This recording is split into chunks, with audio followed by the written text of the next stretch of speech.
Incredibly inspiring, yet deeply tragic story of Medal of Honor recipient, Army Chaplain Captain Emil J. Kapaun. Chaplain Emil J. Kapaun was assigned to the 1st Cavalry and distinguished himself during the Battle of Unsan, Korea, on November 1st and 2nd, 1950.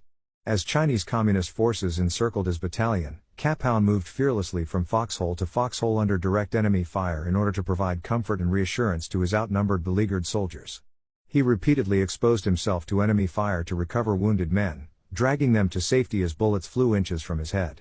When he couldn't drag them, he dug shallow trenches to shield them from any more incoming enemy fire.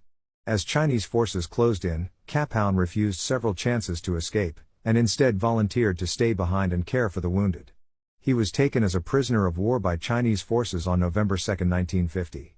Kapaun saw a Chinese soldier preparing to execute Sergeant Herbert A. Miller, whose injuries prevented him from walking on his own.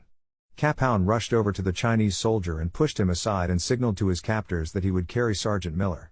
Kapaun carried the hobbled sergeant over the more than 60 miles of rough terrain to the POW camp. Kapaun's selfless action saved Miller's life and inspired the other American captives around him. While at the POW camp, Kapaun ministered to the sick and weakened American POWs. Kapaun risked his life by sneaking around the camp after dark, foraging for food, caring for the sick, and encouraging his fellow soldiers to sustain their faith in humanity.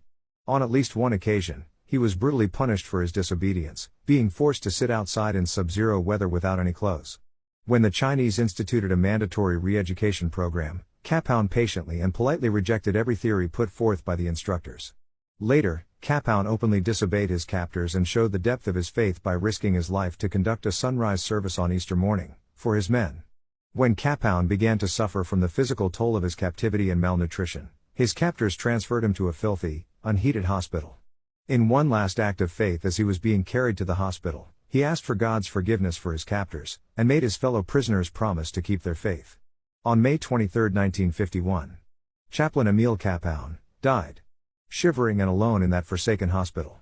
On September 25, 2021, Chaplain Kapaun was finally welcomed home with honors to Wichita, Kansas, after the Defense POW Accounting Agency finally identified his previously unaccounted for remains on March 2, 2021.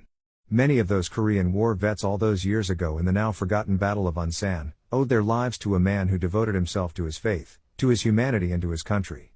God bless Army Chaplain Emil Kapaun. And God bless our vets.